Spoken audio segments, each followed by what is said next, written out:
आरोग्यासाठी जी शक्ती आवश्यक आहे त्या शक्तीची देवता श्री धन्वंतरी. स्वर्गामध्ये देवदेवतांचे जे फॅमिली डॉक्टर आहेत ते अश्विनी कुमार आणि त्यांचेही जे देव ते श्री धन्वंतरी. धन्वंतरी हे विष्णूचे अवतार. विष्णू म्हणजे सर्वव्यापी सदानंद स्वरूप, म्हणजेच आरोग्य हे माणसाला समाधान, सदा आनंद आणि स्फूर्ती अशा तऱ्हेने जी प्रदान करते त्याची ही देवता श्री धन्वंतरी.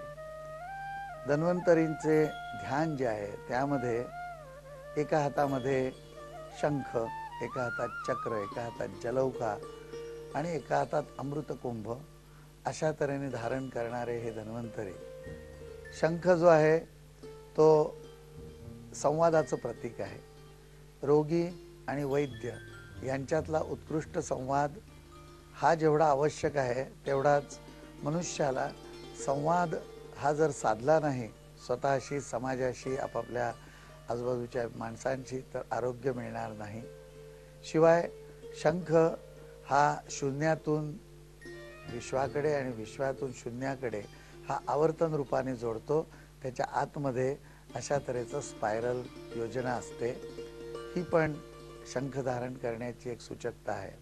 दुसऱ्या हातात जे चक्र आहे ते सर्व दुष्ट शक्तींना, रोगांना असं कापणारं असं हे शस्त्र आहे.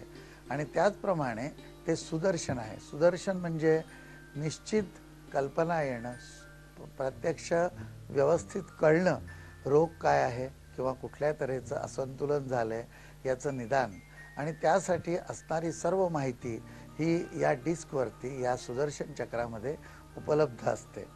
जलौका जी आहे ती शरीरातील दोष जे आहेत, सर्व दूषित रक्त जे आहे ती शोषण करणारी, म्हणजे शरीरातला जेवढा म्हणून रोग भाग आहे त्याला दूर करणारी ती जलौका.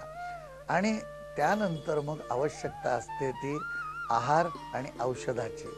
नाना तऱ्हेचे कल्प हे अमृता समान असतात आणि धन्वंतरींच्या हातात अमृतकुंभ असा दिलेला आहे की ज्या अमृतकुंभाच्या द्वारे ते संपूर्ण आरोग्याचं रक्षण आणि आरोग्य प्रदान करू शकतात.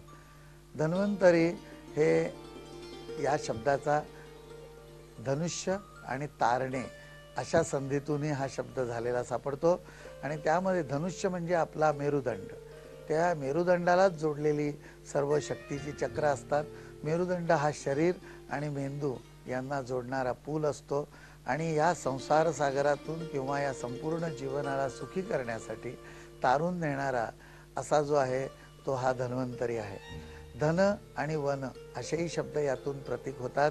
तेव्हा आरोग्य हेच आपलं धन आहे आणि संपूर्ण वनामध्ये, सृष्टीमध्ये पसरलेलं जे आहे यांचं जर व्यवस्थित संतुलन साधलं तर आरोग्य मिळू शकेल असंही हे धन्वंतरी सुचवतात. धन्वंतरींचा जन्म हा समुद्रमंथनाच्या वेळी झालेला आहे आणि अशा तऱ्हेने हे धन्वंतरी पुढे वर्णन करत असताना त्यांची पर्सनॅलिटी, त्यांचा रुबाब जो आहे, त्यांचं तरल वस्त्र सुचवतं. अशा तऱ्हेने ह्या श्लोकामध्ये बऱ्याच गोष्टी धन्वंतरींच्या सुचवलेल्या आहेत आणि अशा धन्वंतरींना प्रणाम करून आपण या आयुर्वेदाच्या अभ्यासाला सुरुवात करणार आहोत.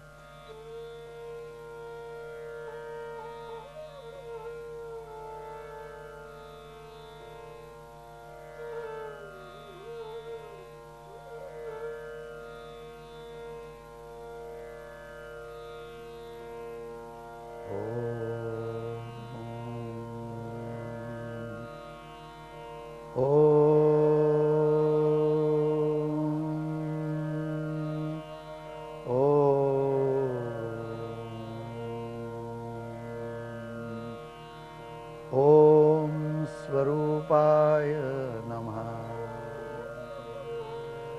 ओम श्री सद्गुरवे नमः.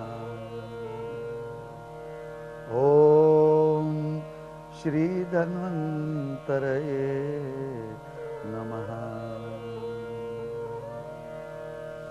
शंखं चक्रं जलौकां दधतमृतघटं चारुदौर्भिश्चतुर्भिः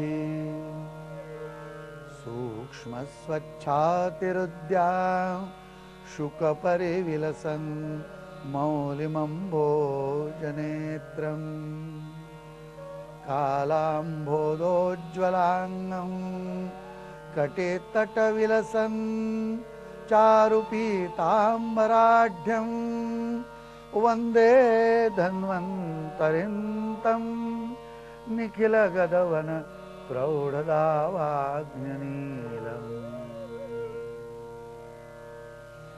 रागादिरोगान् सततानुशक्तान् अशेषकाय प्रसृतान् शेषान् औत्सुक्यमोहारतिदाञ्जगान यो पूर्ववैद्याय नमोऽस्तु तस्मै। ॐ शांति शांति शांती।